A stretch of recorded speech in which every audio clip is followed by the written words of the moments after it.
displayed. That's required for participation. The same for anybody else who joins later. This is Mary Longacre, Chair of the Coastal Resilience Advisory Committee. I will call the meeting to order. It's April 27th, and I will read the announcement that is required for the COVID participation. This meeting is being recorded. For this meeting, the Coastal Resilience Advisory Committee is convening by video conference via the Zoom app as posted on the town's website, identifying how the public may join. Members of the public wishing to participate in the meeting must use their full name for Zoom access. If full names are not used, people will not be allowed to participate in the discussion. The town reserves the right to remove any member of the public from the meeting who doesn't use a full name or acts inappropriately. I am Mary Longacre, the Chair of the Coastal Resilience Advisory Committee. To get started, I'll confirm that all members and persons anticipated on the agenda are present and can hear me. Members, when I call your name, please respond. Gary Beller has said he may be late. Sarah Boyce? Here. Peter Brace? Here. Graham Durovich? Here. I do not see Matt Fee. He may be joining us late. Ian Golding has said he is not able to attend today. Jennifer Carberg? Here. Fritz McClure? Here. And I'm Mary Longacre. Staff, when I call your name, please respond in the affirmative. Vince Murphy? Here. Holly Backus? Present. And I don't see any other members of town staff. Anticipated speakers on the agenda, when I call your name, please respond in the affirmative. And I recognize that some of the speakers may be joining us later in the meeting. So we are anticipating Tom O'Shea as the Director of Coast and Natural Resources from Trustees of Reservations. Here. Neil Foley, the Interpretive Education Coordinator and Ecologist at the Nantucket Conservation Foundation. Here. Andy Lowell, representing the Harbor and Shellfish Advisory Board. Hi, thank you, Mary. Andy Lowell. Do we have Leah Hill available yet, Vince, if she's logged in? She said she'd join around 10:30. 10:30, okay, thank you. The Nantucket Shellfish Association is represented by Simon Edwards. Yeah. Thank you, Simon. And we have representatives from some of the homeowners associations around the harbor who have been invited. I do see Steve Lineback is here, and Steve, you're representing the Monomoy Civic Association, correct? Yes, that's correct. Thank you, Steve. And do we have other representatives who have logged in, Vince, at this time? None that I I don't see. know if I'm a representative, but I'm a landowner in Walwyn. That's John Rowe. Thank you, Mr. Rowe. Anybody else that wants to identify themselves as a potential speaker for one of the area associations we've invited, which are the Wauwinet Landowners Association, the Pacomo Area Association, the Pulpus Association, the Shimo Area Association, and the Monomoy Civic Association. I don't see any other people identifying themselves as speakers, but certainly members of the public will also be invited to provide input. So good morning. This meeting, open meeting of the Coastal Resilience Advisory Committee, is being conducted remotely, consistent with Governor Baker's executive order of March 12th, 2020, due to the current state of emergency in the Commonwealth due to the outbreak of the COVID-19 virus. In order to mitigate transmission of the COVID-19 virus, we have been advised and directed by the Commonwealth to suspend public gatherings, and as such, the governor's order suspends the requirement of the open meeting law to have all meetings in a publicly accessible physical location. Further, all members of public bodies are allowed and encouraged to participate remotely. The order, which you can find posted with the agenda materials for this meeting, allows public bodies to meet entirely remotely so long as reasonable public access is afforded so that the public can follow along with the deliberations of the meeting. Ensuring public access does not ensure public participation unless such participation is required by law. Time permitting, this meeting will feature public comment.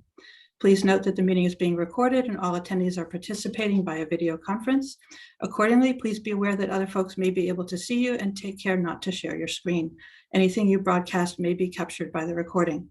All supporting materials that have been provided members of this body are available on the town's website unless otherwise noted. The public is encouraged to follow along using the posted agenda unless the chair notes otherwise. Before we move to the first item on the agenda, I will cover some ground rules for effective and clear conduct. The chair will introduce each speaker on the agenda. After they conclude their remarks, the chair will go down the line of members, inviting each by name to provide any comment, questions, or motions. Please hold until your name is called. Further, please remember to mute your phone or computer when you're not speaking, and please remember to speak clearly in a way that generates accurate minutes. For any response, please wait until the chair yields the floor to you and state your name before speaking. If members wish to engage in conversation with other members, please do so through the chair, taking care to identify yourself. After members have spoken, the chair will afford public comment to those members of the public that have joined the meeting via Zoom. Members of the public who wish to speak must state their names and be acknowledged by and speak through the chair. Finally, each vote taken in this meeting will be conducted by a roll call vote. And I will add for this meeting, because we are anticipating a number of speakers, we are going to try and stay on topic on the agenda. And public comment can also be submitted to Vince Murphy by email or other means. And he will be able to provide that comment to a future meeting. We do have at least one comment that will be read by Vince later in the meeting when appropriate. Okay, Vince, did anybody else log in that I need to announce?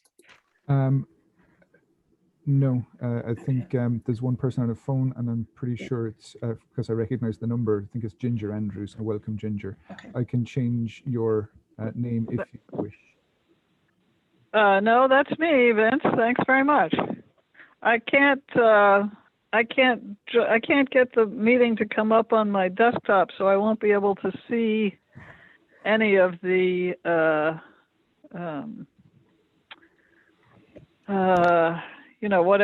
whatever visuals you're trying to present, but I can. I'm trying to figure it out here. Okay. It didn't like the fact that I didn't have a camera or a microphone. Okay, Ginger, thank So you for I'm trying joining to us. join through the browser, so. Okay. But you can hear me, and I can hear you. Thank you, Ginger. So moving on to the first item of the agenda, which is the announcements. The Nantucket Youth Climate Committee is planning a climate summit. This is for students and teachers primarily. It's not generally a public open event, but we did want to acknowledge that they are continuing to discuss the topics of coastal resilience, and we're certainly glad to see that happening.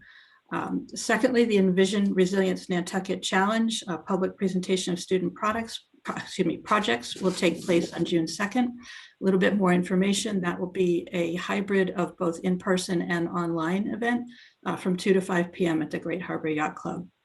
And we also noted that Kimberly Rose has resigned as the coordinator for Acclimate.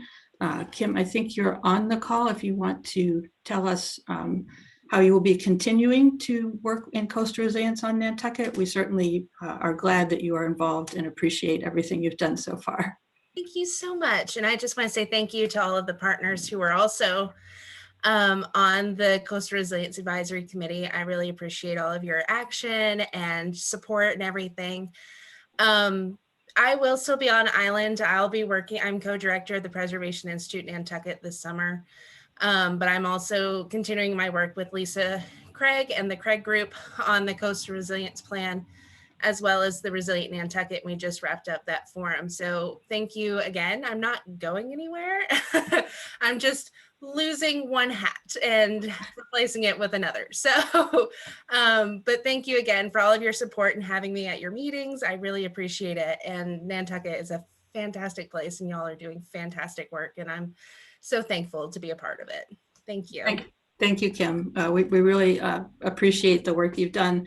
And I want to say congratulations both to Kim and to Holly for the very successful Resilient Nantucket 3-day event last week.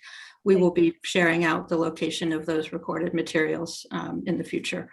Perfect. Thank you so much. Yeah. I do have one additional announcement that came in last night, too late to be added to the agenda, and that is that the trustees of reservations are hosting a program tonight at 6 p.m. And that information is available from Vince if you're interested. That is, let me briefly read the description. Join the trustees of reservations for a webinar previewing the second annual State of the Coast report, slated to be published this summer. The State of the Coast report will focus solely on Martha's Vineyard, Gosnold, and Nantucket, following a format similar to the summer 2020 report on the North Shore region. So people may be interested in that. You can reach out to Vince, or we may be able to put that link in the chat to register for that event. It is tonight. Thank you, Gary Beller, for notifying us of that information. And thank you, Vince, for putting that link in the chat. Okay, so turning to the trustees of reservations. So the main topic on our agenda today is a discussion of coastal resilience around Nantucket Harbor. So we've invited a number of organizations to present, trying to stay focused on 3 questions. What are your recent experiences with coastal resilience, with sea level rise, with erosion, with flooding? What are your concerns for future impacts from those events? And what plans are you making, or what actions do you believe should be taken for coastal resilience? So the first speaker on our agenda is Tom O'Shea from the Trustees of Reservations. Tom, please go ahead. Great, thank you, Mary, and thank you, Vince, for inviting me to participate and present. I'm going to share my screen if that's all right.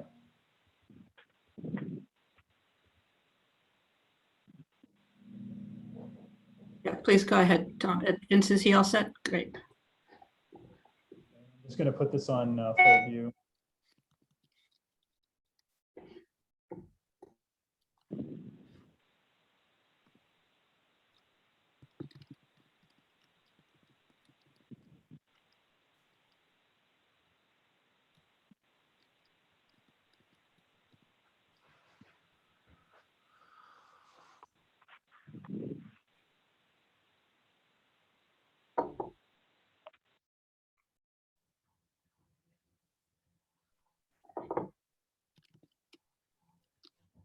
Tom, are you still getting set up there? Or?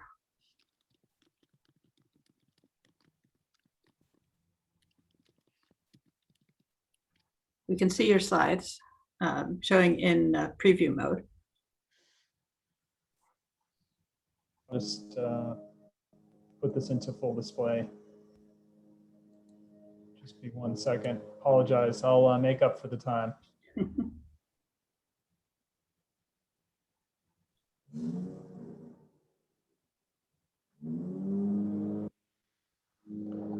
Can you see it full screen now? We're seeing your PowerPoint screen with the slides down the side and the menu at the top. There we go. That's full screen. Okay, great. Well, I'll begin. And thank you, everyone, for your patience. I just wanted to first mention that the trustees are partnering with Nantucket Conservation Foundation. I know Jen's on the group and can talk more about this, but we have 5 particular project areas that I'm going to discuss that really lead to what we're doing about sea level rise, coastal erosion on Cosqueda Coatue in particular. And so I just wanted to give you an overview that I'll be talking about a beach resiliency assessment and design concepts project that we are working with Woods Hole Group on. We have started to develop a beach profiling protocol and volunteer team to monitor shoreline change. And we'll be going out with some public outreach and stakeholder workshops this summer, featuring the results of some of these assessments. We'll also be doing a 360 virtual panorama tour video of the area and a podcast series featuring local stakeholder perspectives. We also will have a coastal research intern led by Boston University, helping with some preliminary sediment and wave study, data collection and research.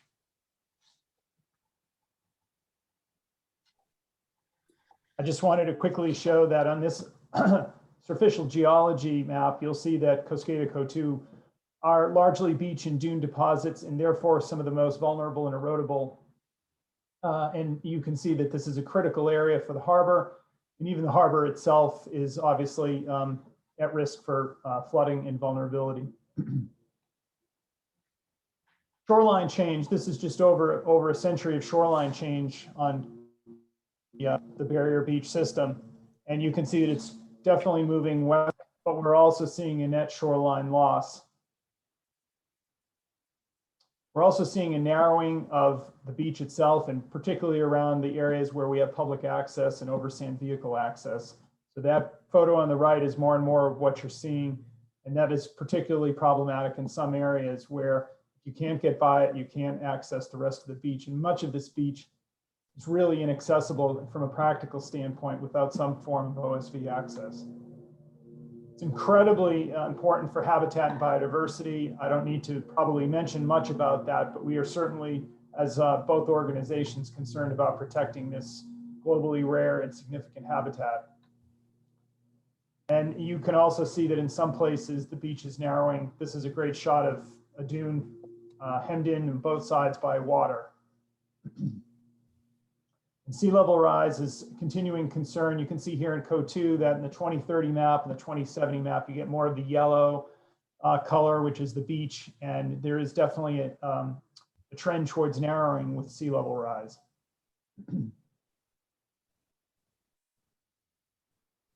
But breaches are probably one of the most immediate things that we're concerned about. And all we need is a few breaches and it closes off access and could probably further weaken the integrity of the beach and the whole barrier system. Talking with Boston University, these are some of the impacts they brought up that a breach could create, including tidal exchange at the head of the harbor, diminished flow through the jettied channel, decreased tidal scour, increased channel shoaling. So these are things to think about in terms of the barrier beach system in connection with the harbor itself.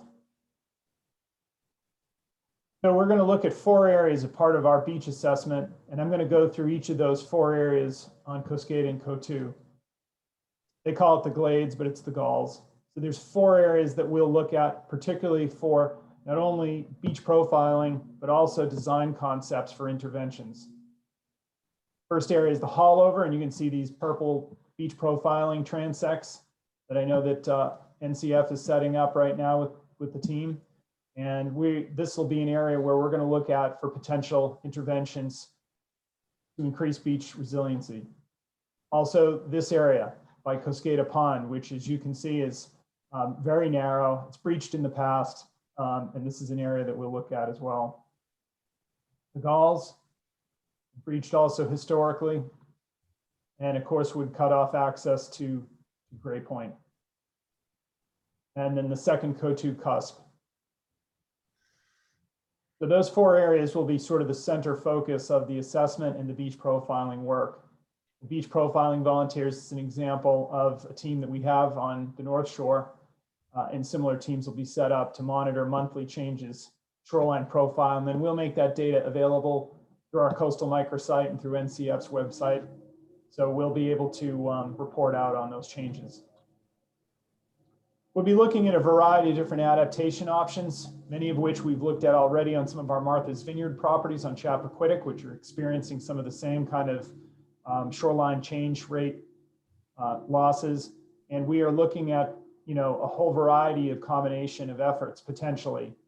And I think the big question for us and for all of us is, the use of sand, the supply of sand. These would be very targeted interventions in targeted areas that I mentioned in those 4 places above. We'll also do public outreach, and I mentioned some communication products like podcasts, 360 panorama tours. We'll release the report and beach assessment. And so we want to have also a public stakeholder workshop with key people that can bring some voices and perspectives on what we can do to bring beach resiliency to that area. And we'll also have Duncan Fitzgerald from Boston University and his team working with an intern to help do some preliminary coastal wave sediment studies of the area starting this summer.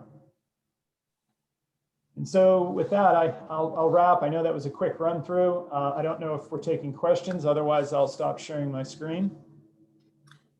You can go ahead and take the screen share down, please, Tom. We're going to try and make this a conversation after we've had all of the presentations. So hopefully to have plenty of time left at the end for public questions. We're going to transition to the Nantucket Conservation Foundation, where we have Dr. Jennifer Carberg speaking, as well as Neil Foley. Jen, are you leading off? Thank you, Mary. I think Neil is going to take the lead because he's going to concentrate on his experiences on CO2, and then I'll kind of cover the rest of the harbor. Great, thank you. Go ahead, Neil. Share my screen. Yes, go ahead. Vince, do you need to enable that? Done.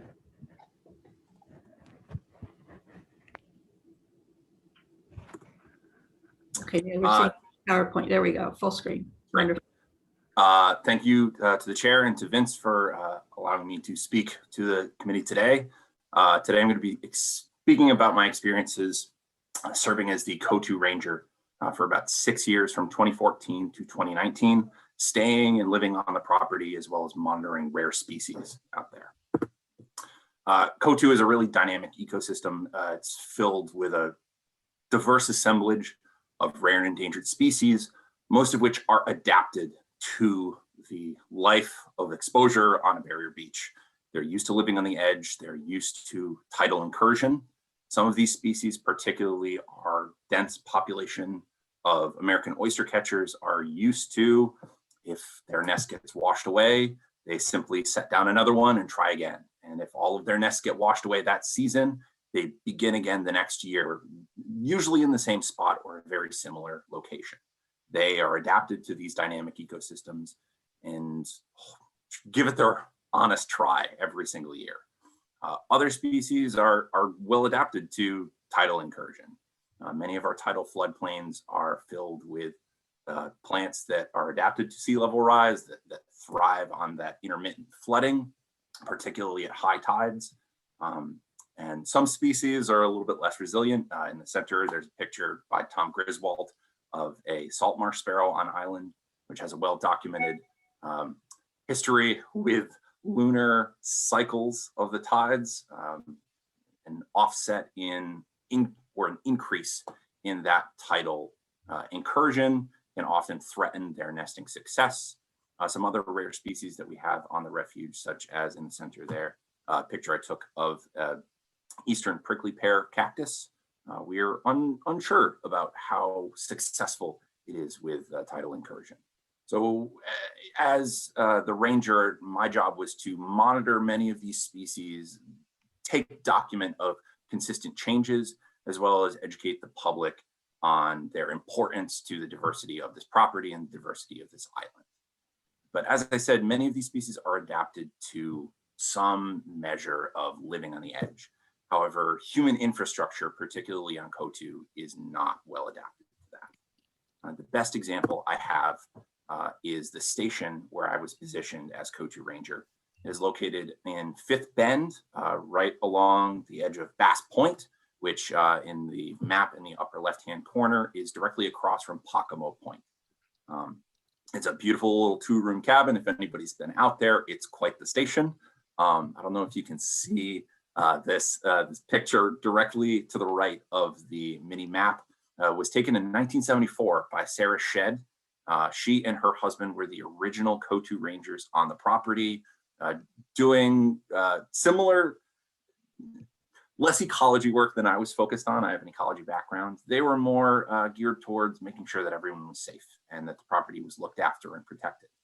The cabin itself has weathered the storms over the years, but in the last few years, there's been a significant amount of erosion in Fifth Bend, and particularly at the site of the cabin. If you look in that historic photograph, there is a large collection of vegetation, large vegetated dune directly in front of the cabin facing the harbor side. And in the lower picture to the left-hand side, you'll see that much of that dune has eroded away since then. These pictures were from the summer of 2019. If you notice the nice line of eelgrass underneath the deck at the cabin, the high tide at this point was reaching significantly closer and closer to the cabin. There's also a significant amount of erosion of both sand and peat around this coastal foredune. This is reflected on several of the other small cliff faces and coastal face and harbor facing foredunes along Fifth Bend. And you can see in the pictures on the right-hand side that it is often causing a collapse of several cedar trees as the underlying peat and sand is eroded away and those trees begin falling into the harbor. It's kind of an unsettling thing when it's happening right outside your door. And unfortunately, as 6 years as the ranger, I got to see this happen every single year. So it was pretty unsettling for me to see that year after year. And I took the initiative in 2019 to develop a report for my organization to talk about these problems. And we are in the process of addressing the next steps for keeping this cabin and this station around for Cotu Rangers going forward. Another example of a place where tidal incursion and and sea level rise is really impacting human infrastructure on Coatue is in First Bend. So this is a place that Tom talked about as a site of one of our beach profiling. The picture to the right is taken directly after a storm in June 2020. So this is pretty recent. And this shows significant flooding of this entire tidal floodplain right here. This is also a spot where people, when they drive, take an OSV, an oversand vehicle, out to Coatue. This is often a spot where they park. This is a very popular donut spot for people to turn around their cars and do donuts. And unfortunately, that removes a lot of the vegetation that helps to stabilize these tidal floodplains. To the bottom left, a few species in particular, this is Limonia carolinianum, which is sea lavender, many of our salicornia or glasswort species, as well as several species of Atlantic spurge.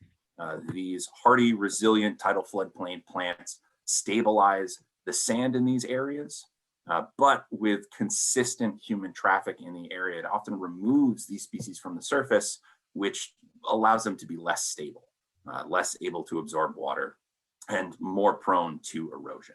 So this spot in particular, I see flooding after storms at high tides with regularity around the new and full moon. And that's something that is impacting not only my ability to survey the rest of the property, but everyone else's ability to access certain parts of the refuge.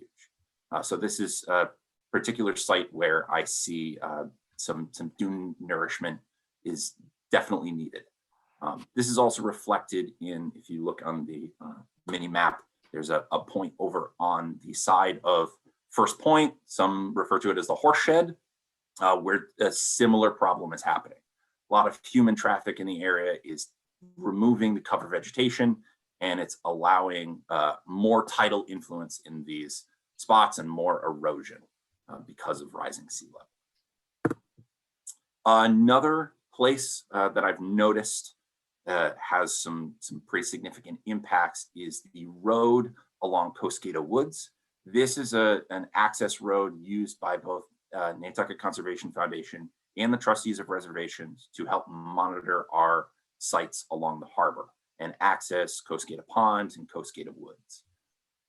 This site in particular, as you can see, this is taken from through the windshield of my F-150, and directly in front of me is a puddle that is actually connected to this adjacent salt marsh that is much too deep for me to drive an F-150 through. So this is believed part of the migration of this Holliver Marsh northward and inwards, but in this location in particular, there's not a lot of place for it to continue to move. And it directly comes in contact with human infrastructure that both of our organizations use to monitor this property and the rare species that nest on the harbor side of the Holliver and Cosqueda Pond. So some takeaways: Coatue is a really dynamic system. It's many species that are adapted to tidal influence and living on the edge here, but human infrastructure on Coatue is not adapted to tidal influence. Access for this property by oversand vehicle is at risk due to erosion and sea level rise. Advanced flooding and erosion of sand roadways along the harbor occurs during high tides, around full and new moons, during storm events, and is particularly strong during the spring season. These effects are most significantly in the bends of Coatue, those thin areas in between the points, and in tidal floodplains impacted by human activity. Planning for these road closures and tidal events has become integral to visiting or maintaining and monitoring this property. And that is my experience as the Coatue Ranger over 6 years. And if there's any questions, here's my email. You can always get in contact with me, or if you have any questions at the end, I'd be happy to answer them. Thank you, Neil. Jen, you're going to follow up from the Conservation Foundation? Okay.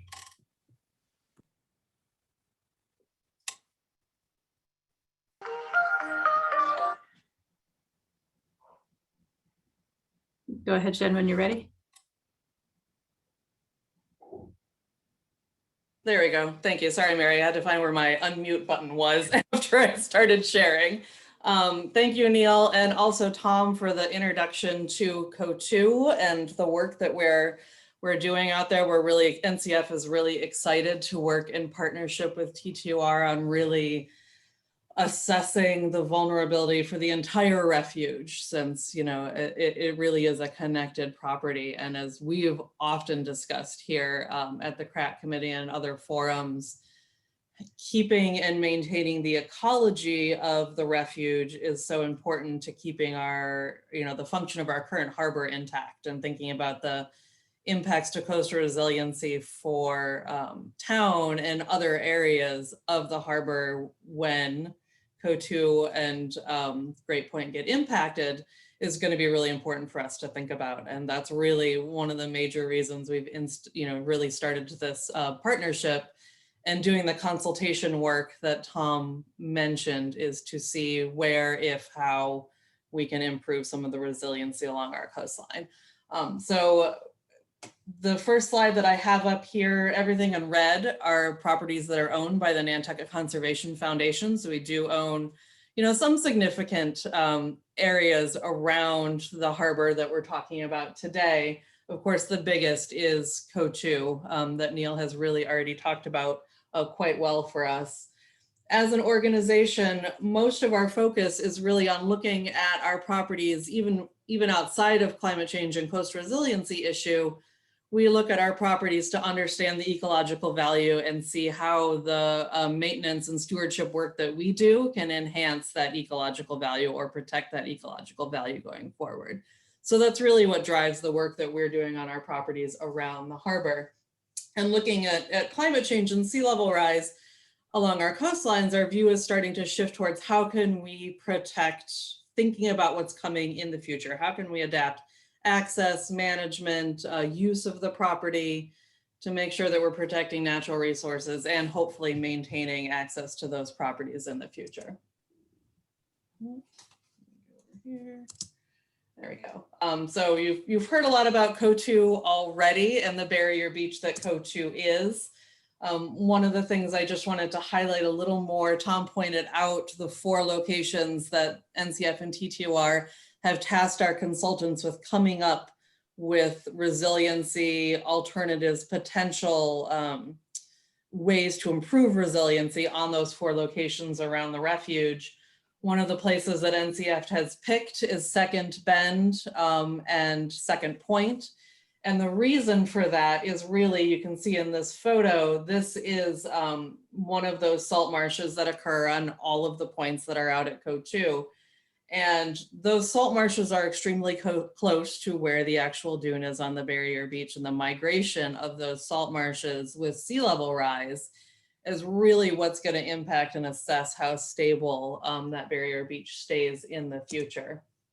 And so that's why we've picked this area here. This projection is that SLAM, sea level affecting marsh migration model, that is available through the state and is on our resources page for the library.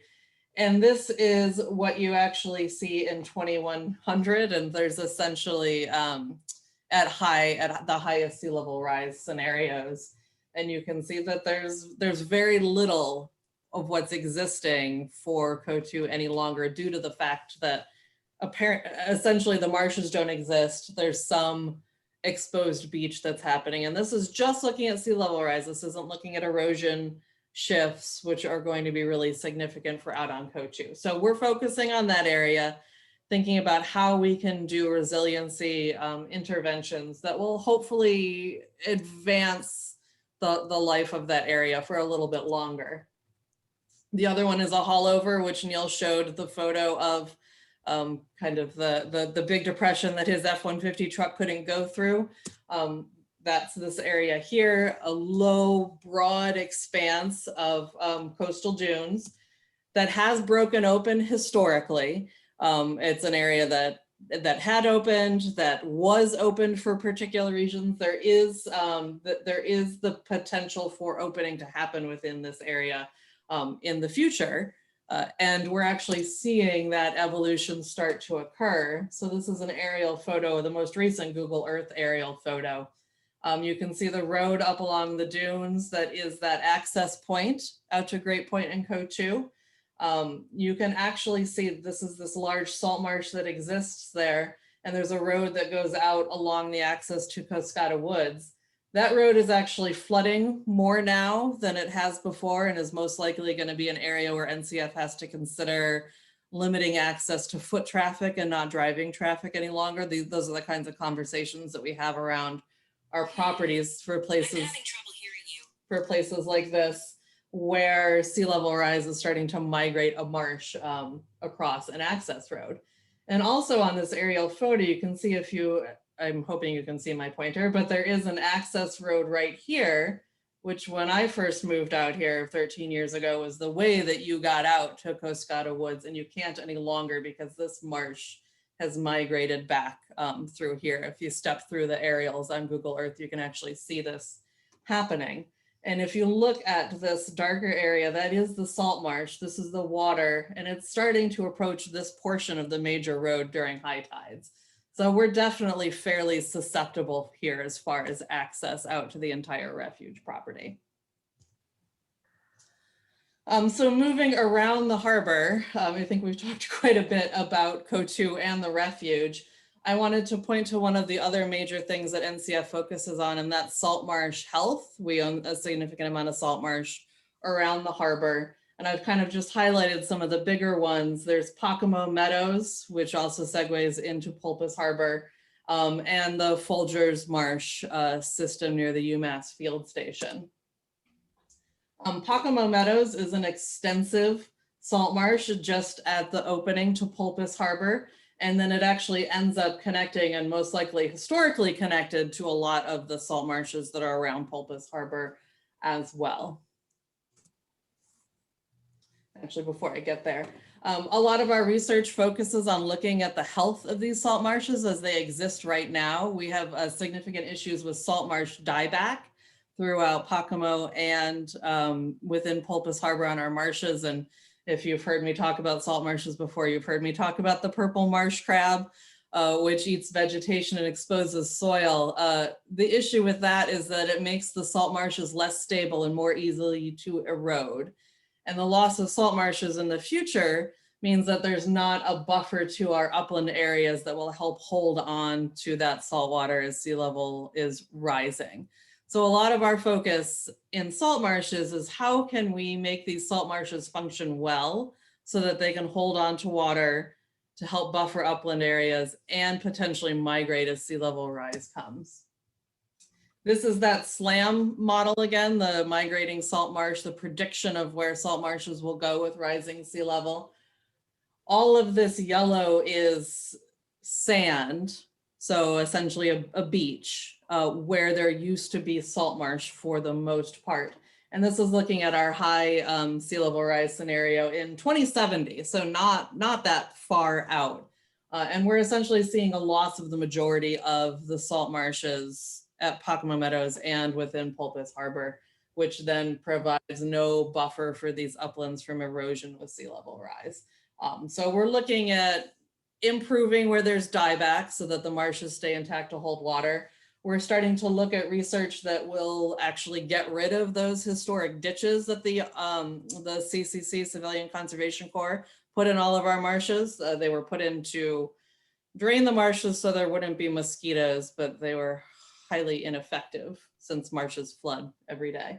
And we're also looking at ways that we can potentially increase salt marsh elevation in the future, which will help the salt marshes keep track with rising sea level. And it's something we're just exploring options on, but has recently been first permitted in Massachusetts, and it's something called thin layer sediment deposition in marshes that actually applies layers of sediment on top of salt marshes, small amounts, so that the plants grow higher and the salt marsh gains in elevation, keeping track with sea level rise.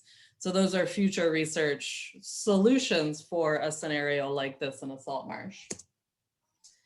The other one is Folger's Marsh, which I won't go too in depth because we've talked a lot about the issues out here. This again is that SLAM model where we lose the entire marsh by 2070, But you can see that there's quite a bit of salt marsh on the other side of the road. There's this restriction here under Pulpus Harbor that's not allowing the salt marsh to do what it needs to do going forward. And so we're currently continuing a lot of the other research I talked about with dieback and marsh elevation, but we're also working with the DPW and private landowners in the area to come up with ways that we can get rid of this restriction, which will help improve salt marsh function here within the entire marsh. And then will also potentially help with some of the issues of what happens when we lose Pulpus Harbor because of high water levels. And that is the majority of what I was going to talk about today. We have a lot of other property that eventually impacts the harbor, but is not directly located on the harbor. So these are kind of the takeaways of where our major research is right now. Thank you, Jen. So we're going to move to Andy Lowell as a representative from the Harbor and Shellfish Advisory Board. And I'll just also note that Peter Brace, who is the representative from that board on the Coastal Resilience Advisory Committee. So he's here from that, not from that board today, but also a member of it. Andy, do you have thoughts you want to add? Wow, I wasn't prepared, truthfully. Can you hear me? Yes, we can. For some reason, I've lost my video. I'd kind of like to speak more as that you've got some homeowner and landowner associations here, and there's none representing CO2, and I've been going there since infancy. Many of you know my family has a cabin there. My dad built it in 1962. And I've witnessed a lot of changes over my 57 years of going there.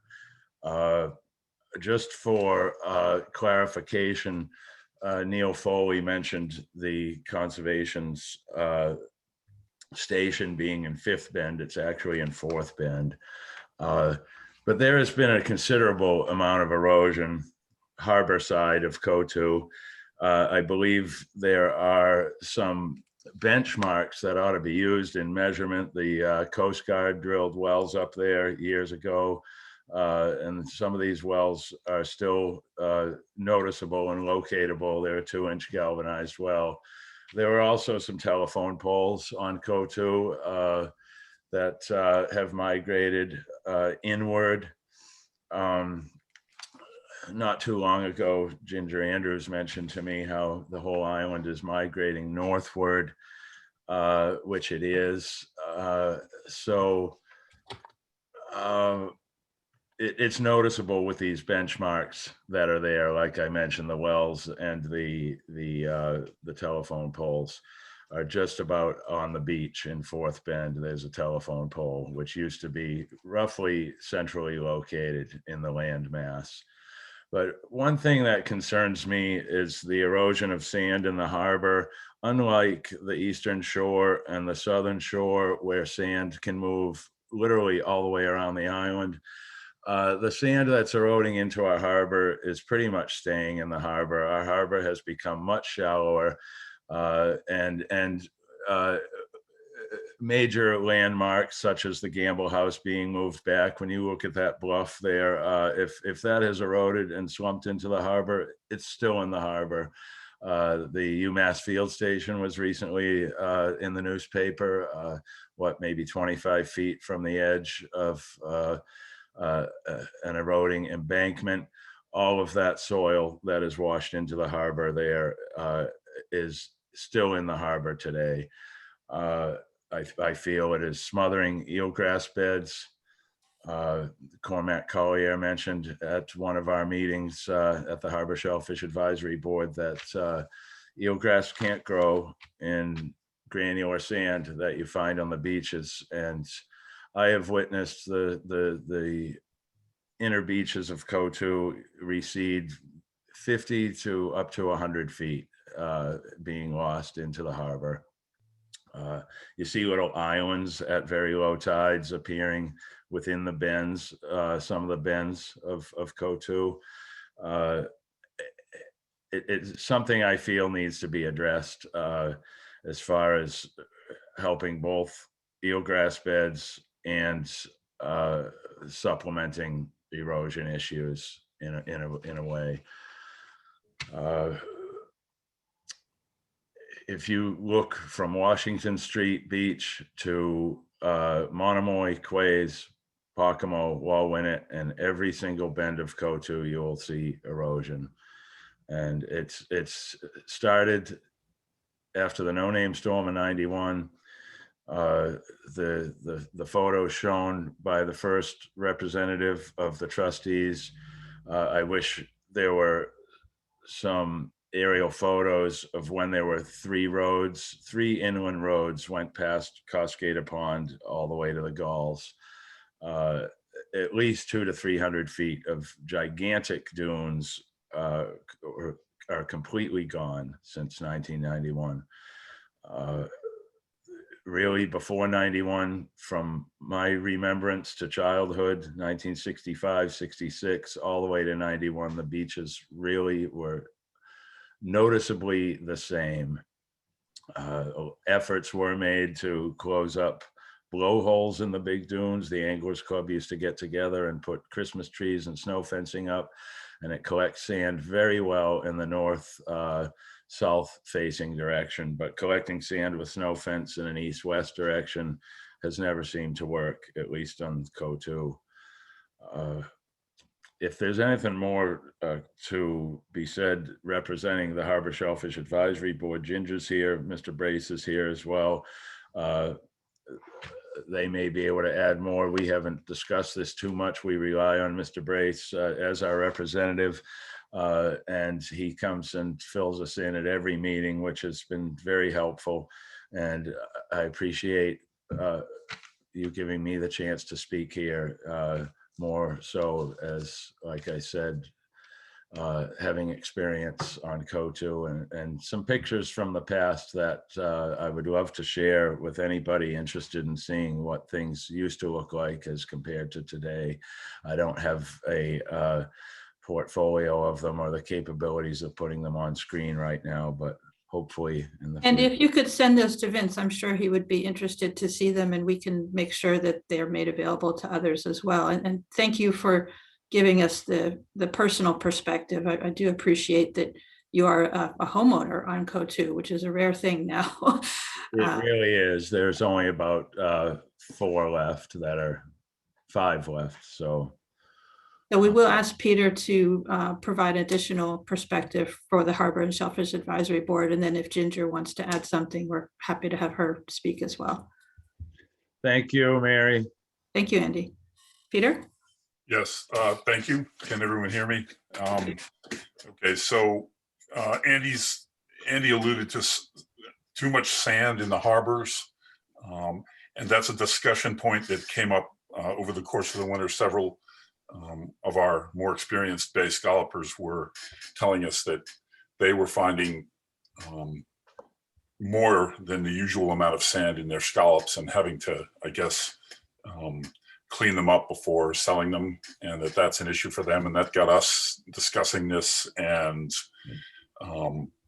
with the help of Dave Franzullo, the former harbor master, knows his way around the state, and the Division of Marine Fisheries and Coastal Zone Management. We're trying to work with the Natural Resources Department to do a possible,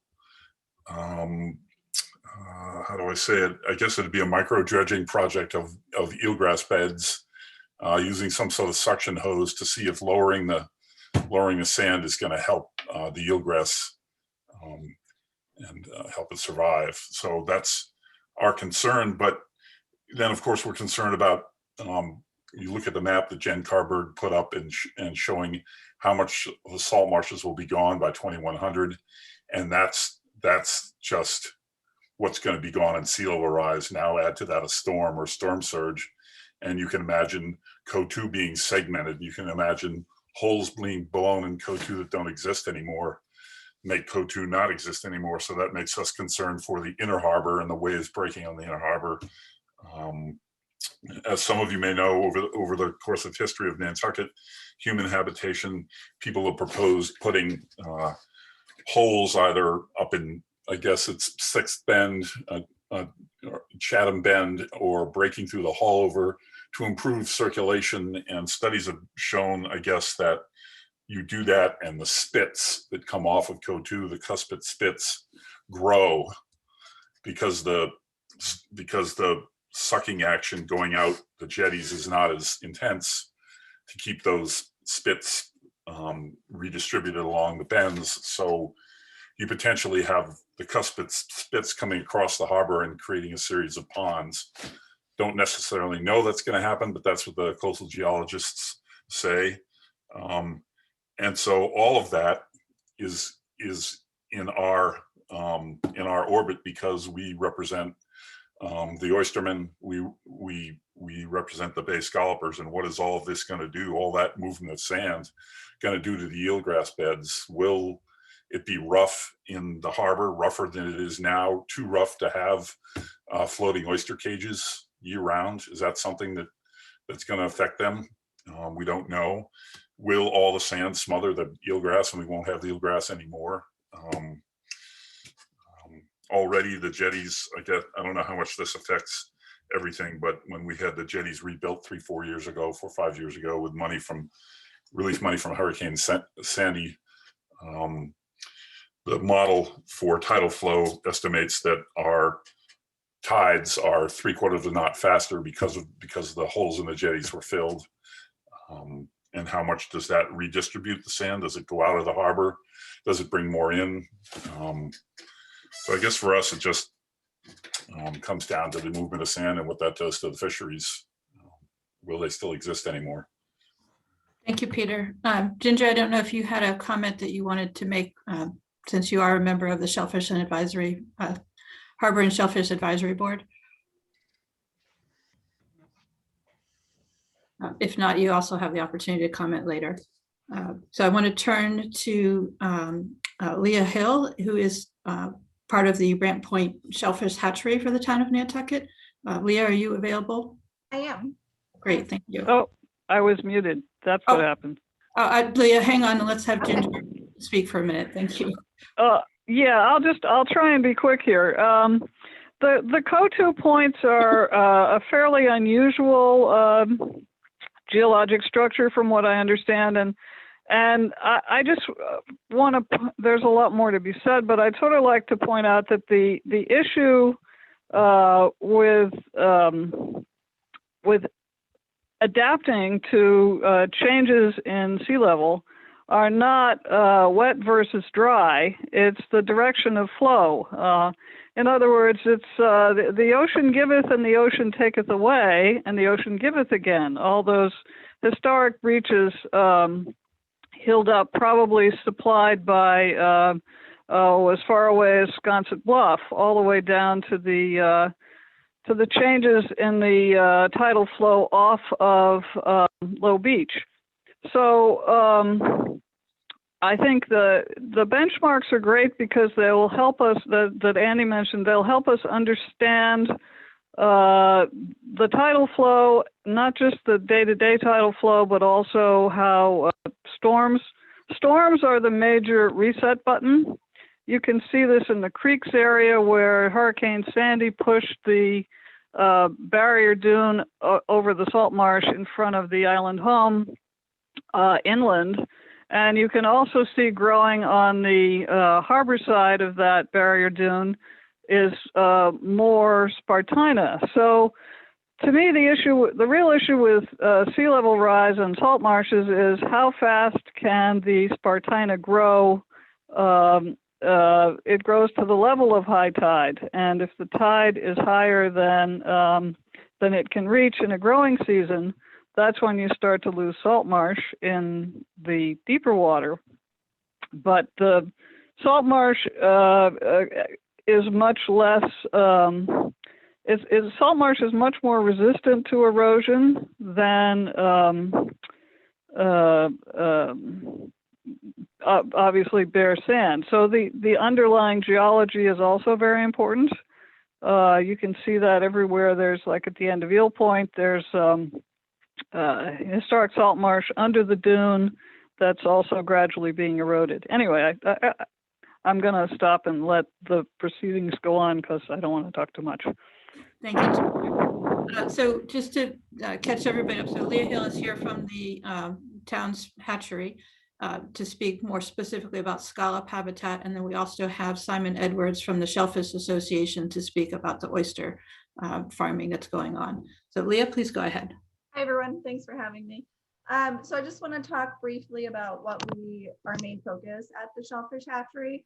So we are focusing on stock enhancement and also restoration, specifically with bay scallops, oysters, and quahogs.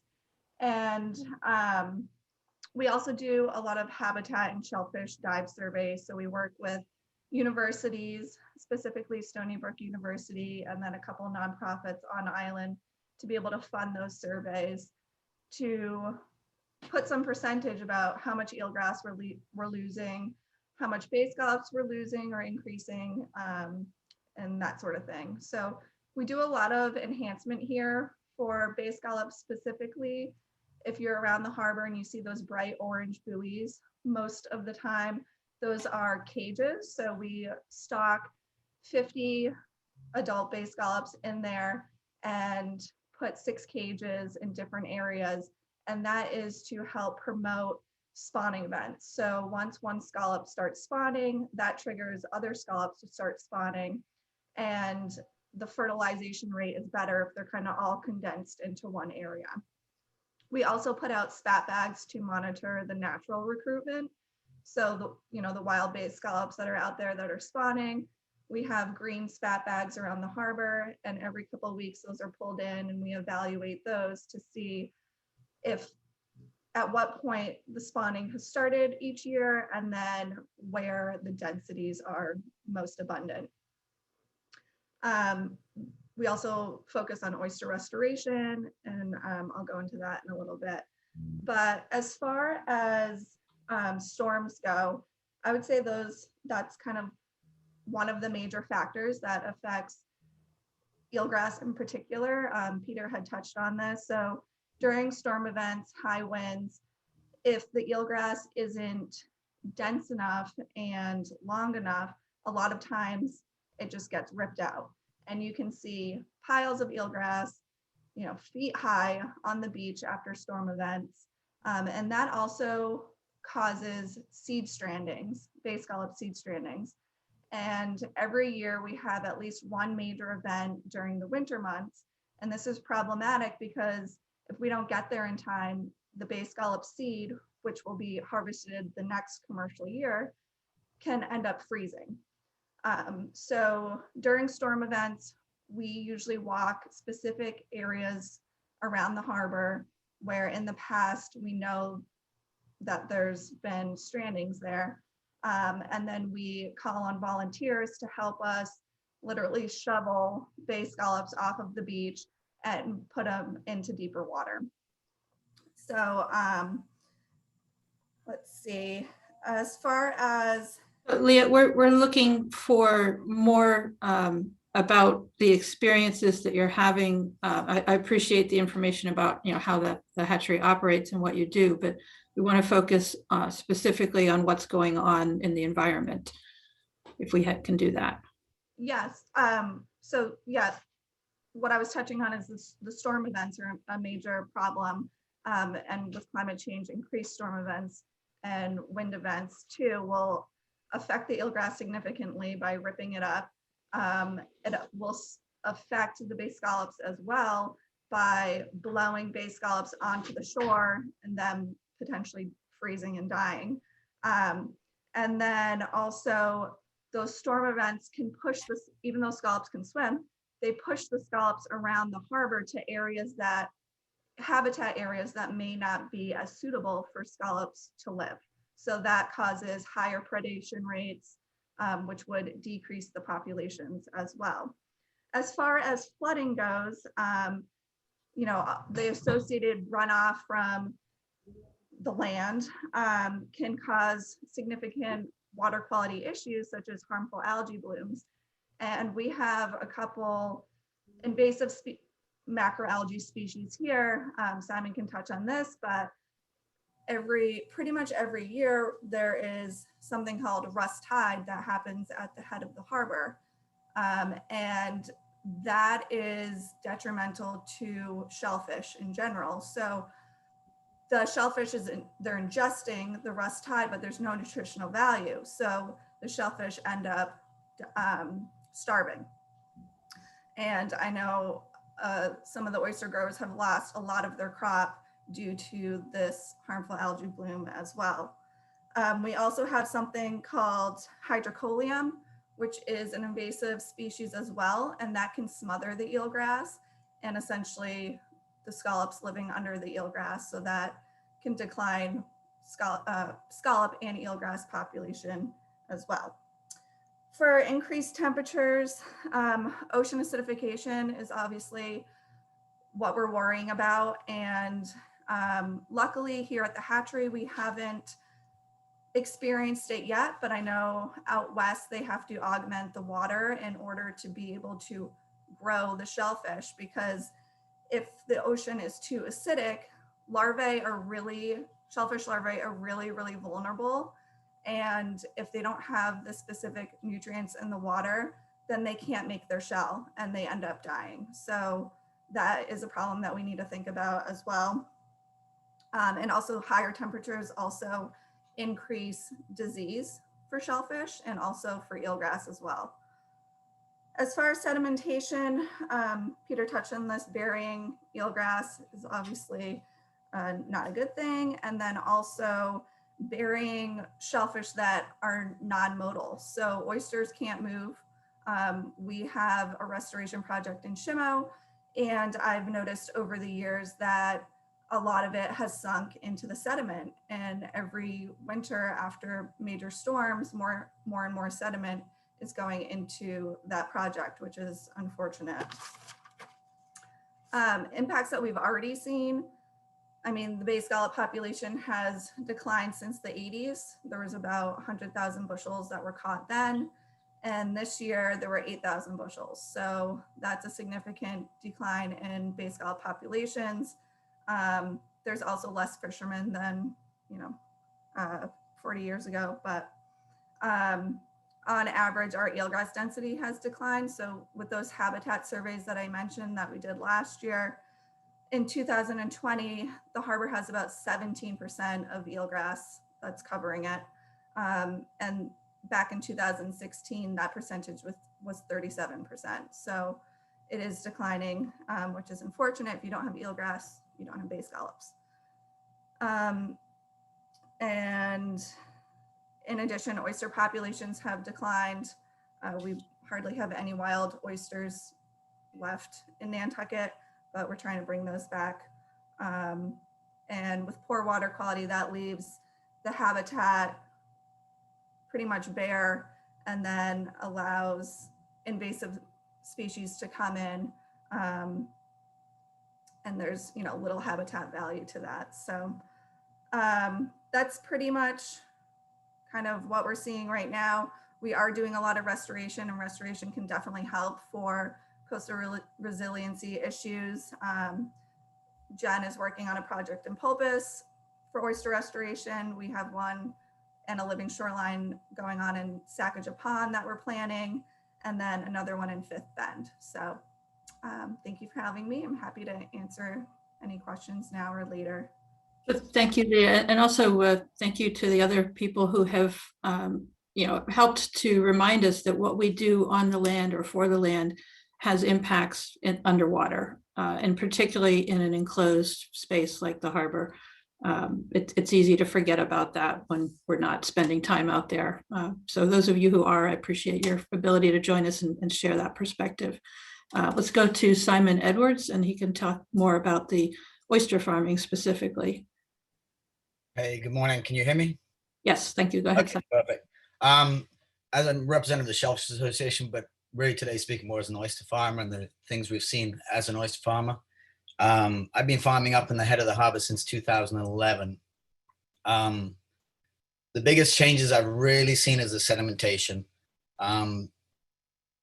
Fifth Bend, Bass Point, whichever you want to, that area there, that is extended now. And in the last few years has really extended dramatically. I don't have any aerial shots. It'd be interesting to see photo evidence of that, but that whole bend has moved right across. Pacomo Point is also moving over dramatically too, which is causing a lot of problems in the head of the harbor because it's restricting flow. Where Steve, I also have a small lease in just out what is called Pacomo Meadows. Steve Bender and I both have a lease in there. We're seeing a lot of, he's getting changing in his sediment. I'm seeing more sanding up. He's seeing more mudding up in his area. Part of what I've always wondered is a lot of the changes I feel I've seen have come since the jetties were improved. Now it helped with, I think, the flow in the harbor, but I'm not sure that did not help with keeping levels higher in higher tides. I think they've restricted the outflow of water, which is creating problems at, you know, super high tides with high winds and storm events. And I think that's creating, this is just anecdotal, there's no evidence to this, but I feel that we're seeing more erosion, more flooding in town ever since that happened. I'm not sure that that's necessarily 100% true, but that's what I've noticed. I've seen the tides are higher, we're getting more erosion on the banks.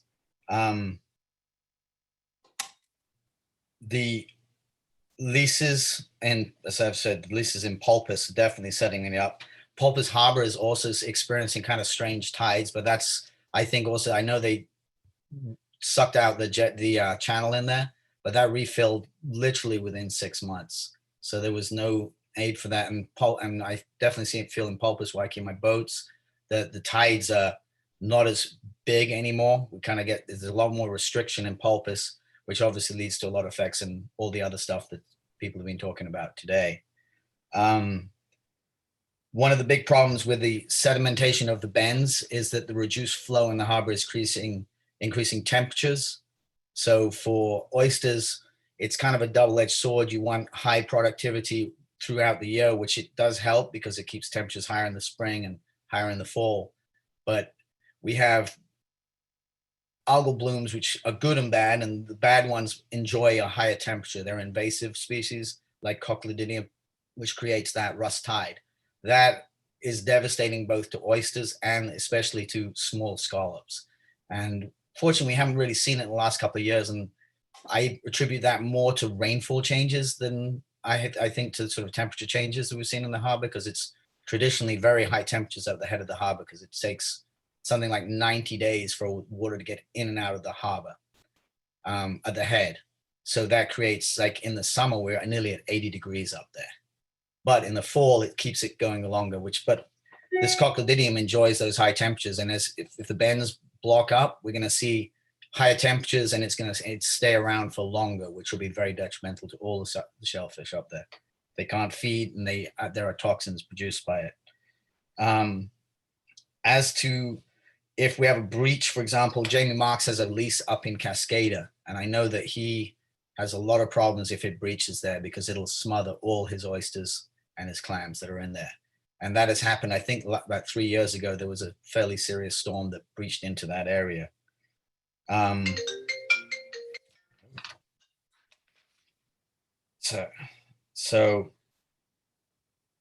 yeah, I mean, I think also that part of the solution may be that if we look at flows in the harbor, can we augment maybe some removal of some of the sand? And maybe, as I've been hearing today, people are need sand to maybe help some restoration. So maybe there's some way we can all get together and work out.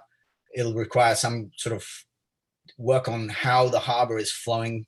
Where is it depositing? Why is it depositing? I think a lot of the deposits are also from habitat loss, which is back to eelgrass, which used to hold on to the sand.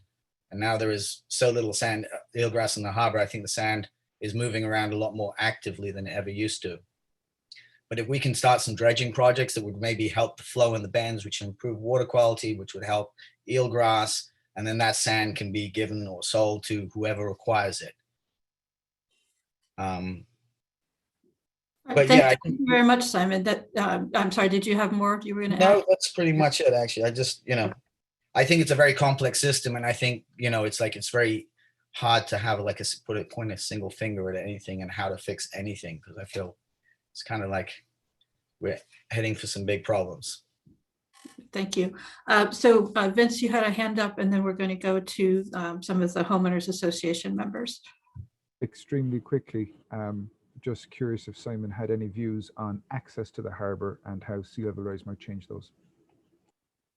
In terms of people driving up to Kotu and stuff like that, or harbour access for boats and for you to get to go oyster farming, basically. I mean, if in 2010, 2100, I probably won't be here when Pulpus Harbor no longer exists. But I mean, that we have one place to access the harbor in town, apart from the one by the yacht club, but that's not really a boater's access. I mean, if sea level rises, it's going to be harder and harder to load boats in and out of that point, especially at higher tides.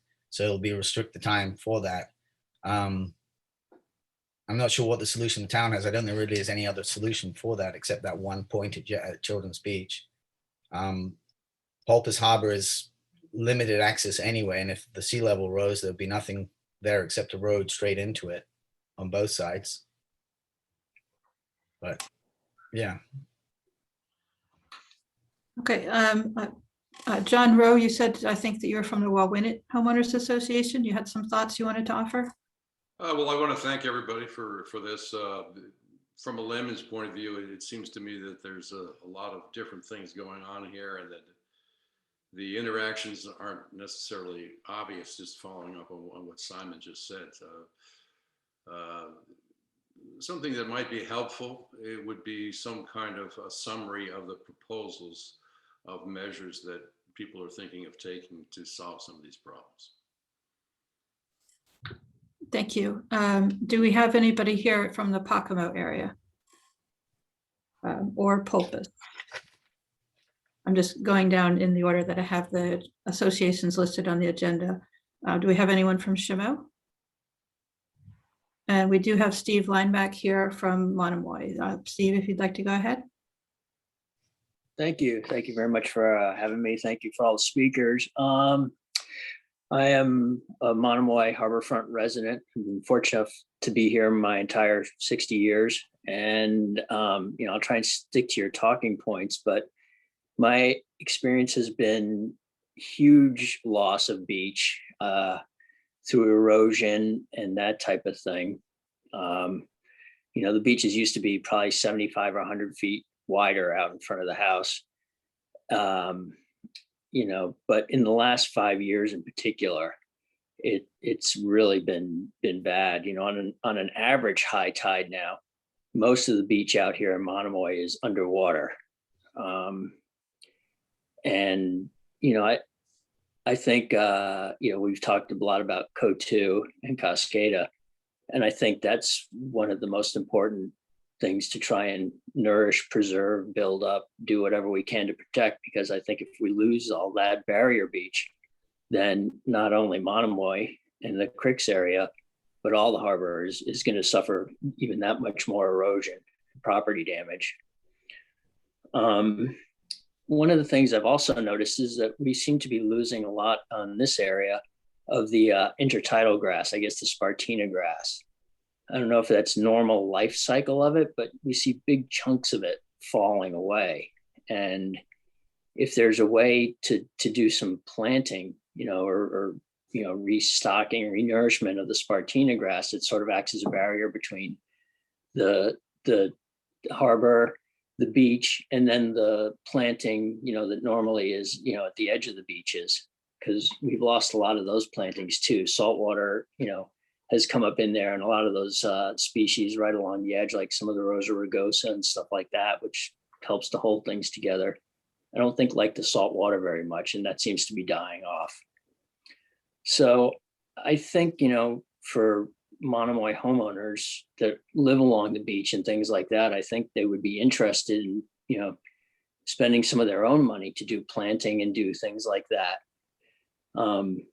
So one of the things that, if it's possible somehow, would be to streamline or make it easier, the permitting process, to get recommendations from the experts what will take there, what you can plant, on the beach side, or maybe in, trying to re-nourish the Spartina grass and get that to grow and rise up. But I think from a private person's perspective, trying to get permits from that through Concom and DEP and everything is such a daunting process, time consuming, cost wise. It's almost, people think about it and then they're like, well, I don't even want to start the process because it just takes so long and it's just so crazy. So I think if there's a way to make that easier, I don't know if there's a way to talk about like an emergency order, like they did for the vaccines for COVID. The vaccines aren't approved by the FDA, but they're being used for emergency purposes. So maybe there's something to do, could be done to streamline that process, and get recommendations from the town, biology experts and, resource experts on what would work to help nourish the beaches and things like that without just dumping more sand on them. So I think that's pretty much it from our perspective. I guess driving on the beaches, luckily we don't have that much driving, but I do notice down by Cathcart where there is a lot of vehicle traffic, the beaches seem to get churned up quite a bit, and that seems to be, creating more erosion problems there. So, maybe we've talked about at other points in these forums about, what are you willing to give up to save certain things? And maybe even on places like Co2, they'll have to restrict the driving because, as they pointed out by First Point, where people like to go out and do donuts, it just chews up the environment and makes it less friendly. But that's not necessarily just a Monomoy issue. That's a whole island issue, I think. But those are some of my observations and my experiences. Thank you very much, Steve. Vince, you had a letter from the Shimo Association. Let's read that in. Sure thing. So for background, contacted the Shimo Association. They thought they might have trouble providing a speaker, so I said if they provided a statement, I would read it on their behalf. If anyone wants this after I read it, by all means, request it and I'll email it along. Vince, with regard to the upcoming meeting of the town's Coastal Resiliency Advisory Committee, brackets, CRAC, close brackets, on April 27th, 2021, the following comments of a general nature are offered as initial thoughts of the impacts to the area which comprise what is known as the Shimo Association Incorporated, brackets, the association for purposes hereon, close brackets.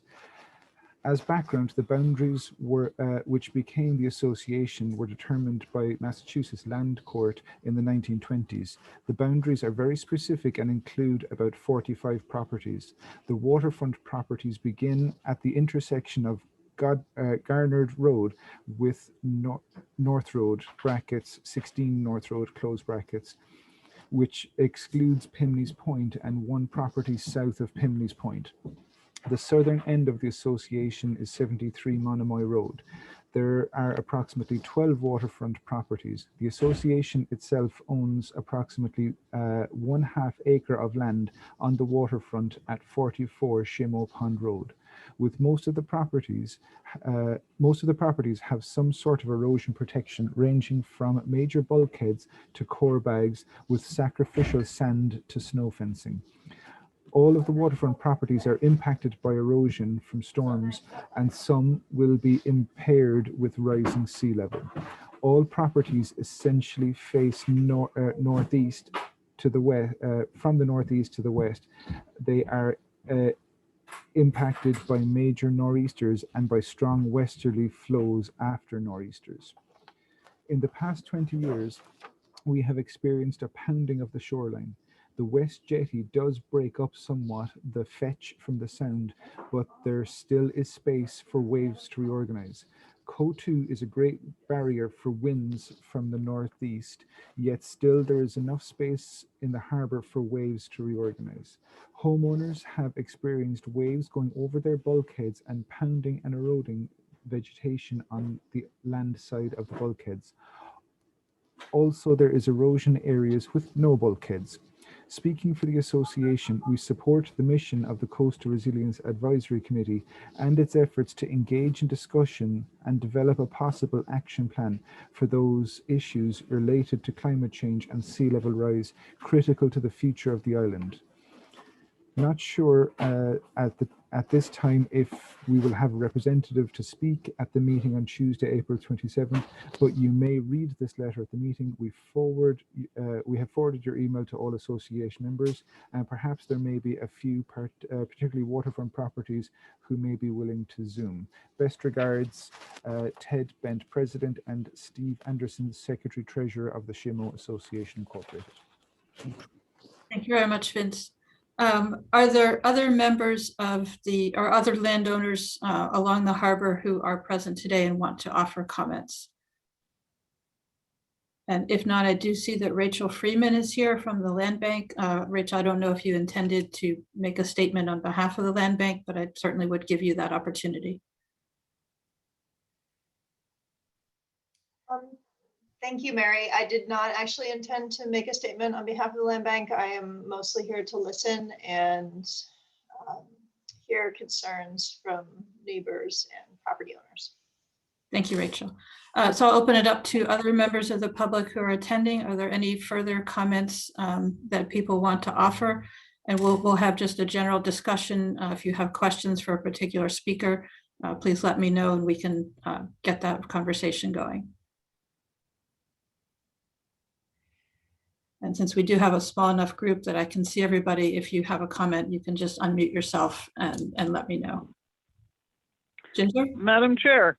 Yes, Yes, thank you. I thought Mr. Lineback had some very good points.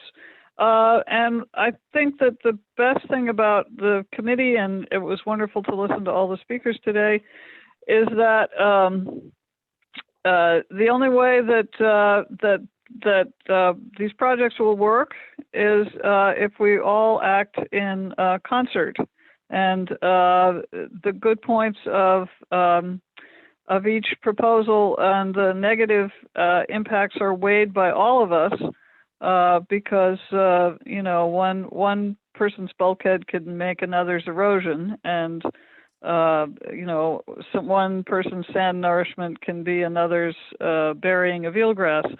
So the bringing together of all these various points of view and possible solutions is really valuable. Thank you very much. Thank you, Ginger. That's definitely our aim today, was to bring people together to hopefully find solutions that are as beneficial as they can be to all. Other members of the public have comments or questions for the speakers? Well, I know I learned a lot today. We certainly have the opportunity to ask questions. Members of the committee that might have questions or comments that you want to add? Jen, go ahead. Thanks, Mary. Not so much a question, but a comment. Just listening to all of the different perspectives of the speakers really highlighted to me. I know that there's been different conversations before about figuring out what sand is doing in the harbor and around the island. And, you know, I know Vince has mentioned, you know, to us that is a priority with the town, figuring out what's happening with sand budgets, but also the idea of, you know, if we are doing dredging plans, there are places we can use that sand. I think all the, you know, testimony and comments today really highlight the need for moving forward with those kinds of projects for the harbor particularly. Thank you, Jen. Other comments or questions?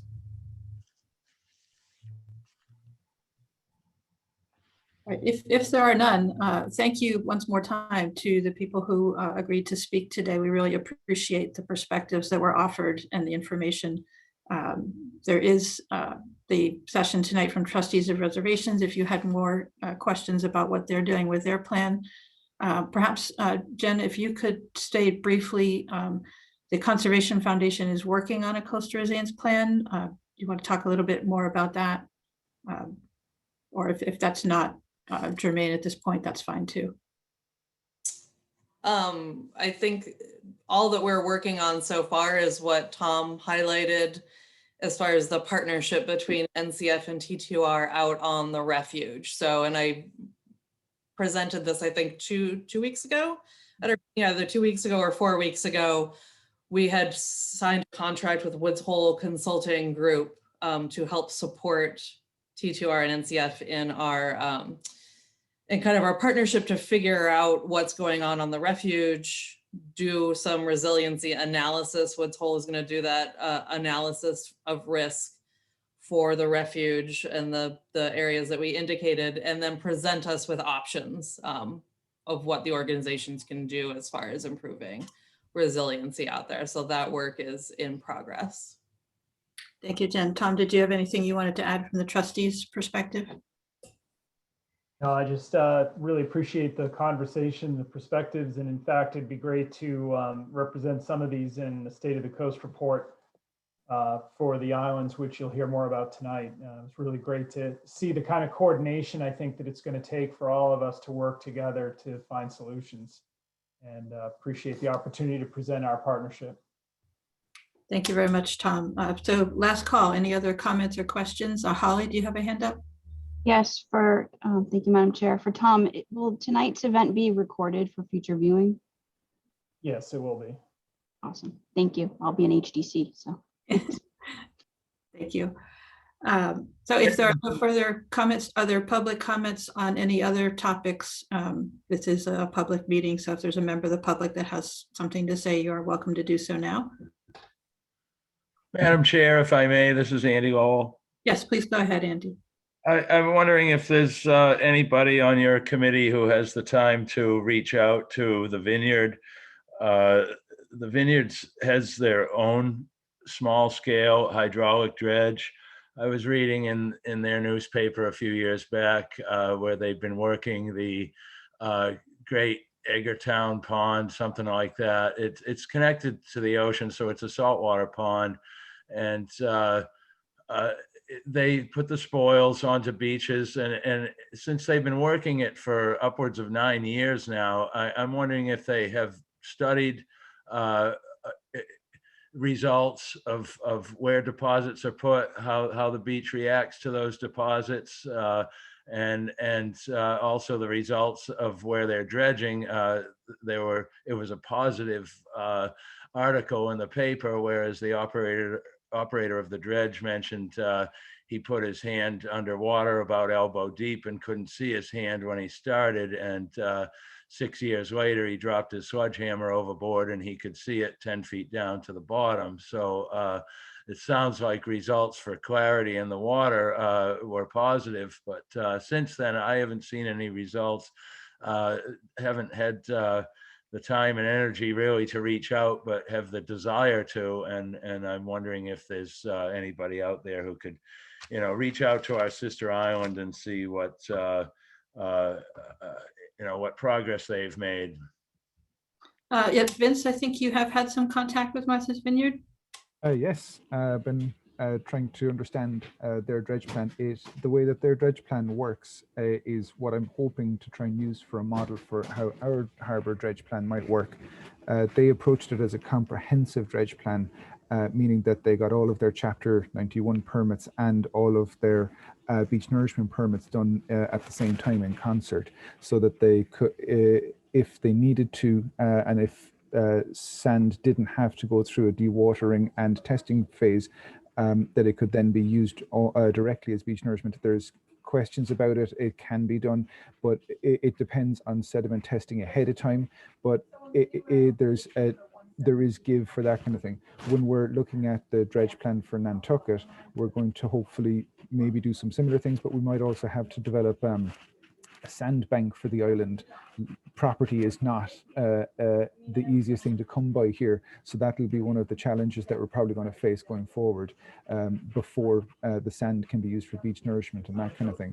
But in terms of developing a dredge plan and a beach nourishment plan as a combined plan for the island, the way that we're approaching it is hopefully we'll have funding in place to do it in about a year or two, probably closer to 2 years at this point.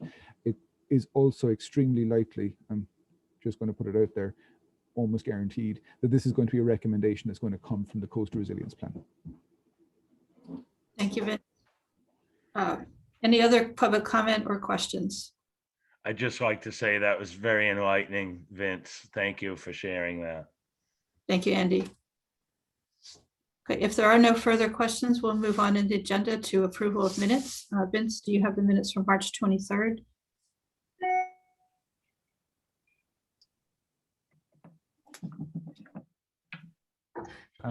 So can you see this okay, Mary? Yep.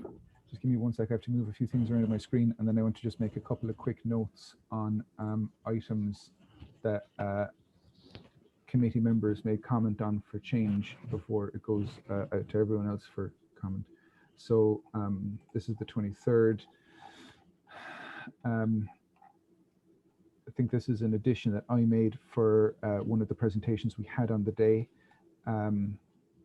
This is a reference to 7,500 homes from Mr. Beller.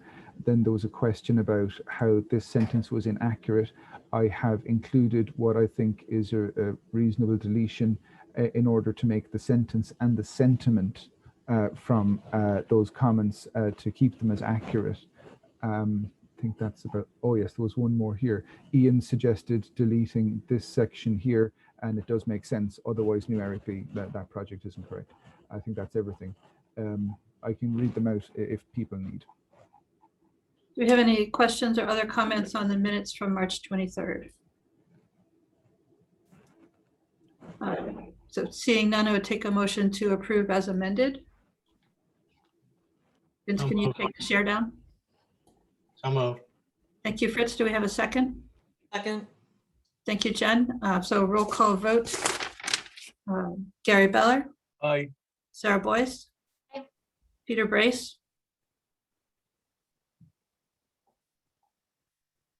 Aye. Thank you, Graham Durovich. Aye. Jen Carberg. Aye. Fritz McClure. Aye. And chair votes aye. So we also have the minutes from April 13th. If you don't mind, Madam Chair, just run through this super quick again. Just one addition here to add in the link for the recording. And just to also note that if people wished, they could not just send questions to me on the April 22nd report, and I understand some people did send them directly to Trevor, which is fine too. It's kind of late as we're after the 22nd, but it was also something Trevor said in the meeting that he had no problem taking comments directly from committee members. Okay, any questions or comments from the committee on the minutes of April 13th? Sarah? Never mind. Okay. Seeing no comments, I'll take a motion to approve the minutes. So moved. Thank you, Fritz. Do we have a second? Second. Thank you, Jen. Roll call vote. Gary Beller. Aye. Sarah Boyce. Aye. Peter Brace. Aye. Jen Durovich. Aye. Jen Carberg. Aye. Fritz McClure. Aye. And Mayor Longacre, aye. So those minutes are approved. Next item on the agenda is committee reports. Do we have reports from anyone else? We've already heard from the Harbor and Shellfish Advisory Board and the Conservation Foundation. Ian is not here from the Concom. Gary, anything from the Advisory Committee on Non-Voting Taxpayers? Not to do with the coastal resiliency. Okay. We've been talking about the warrant, but that's all. Holly, do you want to briefly share your experience with the Resilient Nantucket Forum? Yes, so thank you, Madam Chair. For those of you not aware, our Resilient Nantucket final forum, if you will, from our MVP action grant that the town of Nantucket received to create design guidelines and create a toolkit for property owners was this past weekend. Actually, it had a kickoff on Earth Day and then followed on Friday and Saturday. So for those of you that participated or watched, thank you. And this was a fantastic forum, and everything's going to be on our website. I'm actually working on that right now. Thank you, Kim, for sending some additional information on that. We're going to have all the YouTube links to watch. We'll have also the presenters' presentations. And this event really brought in subject matter experts from all around the world addressing climate change, sea level rise, and erosion impacts, but specifically looking at cultural heritage and cultural communities. If you didn't have a chance to watch it or only could pop in a couple of times throughout the event, no fret, it will be available on the town's website. So I hope those that were able to attend enjoyed it. It was a great event, and couldn't have done this without the Craig Group's guidance. They did a great job, and I hope the Massachusetts Vulnerability Preparedness group was appreciative of what this event really put in place. So thank you. Thank you. I was able to attend and I did enjoy it. Also note that Trevor Johnson from Arcadis had a presentation. Vince Murphy was involved as well. And the Coastal Resilience Advisory Committee was called out for their contribution. So we appreciate that. Is there a follow-up event? Is there a next step for Resilient Nantucket? Well, there will be a update to the select board here shortly on the design guidelines.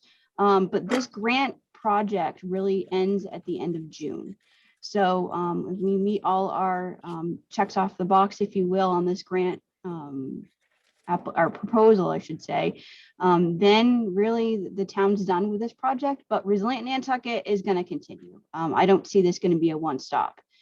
With all our different avenues that we've done with the University of Florida, Preservation Institute Nantucket, who really came up with the Resilient Nantucket tagline, to the grants that the town and PIN receive through CZM, MVP, there's BRIC grants. So I don't really see this going anywhere anytime soon. And I hope to see it continue kind of how the Newport Restoration Foundation started the Keeping History Above Water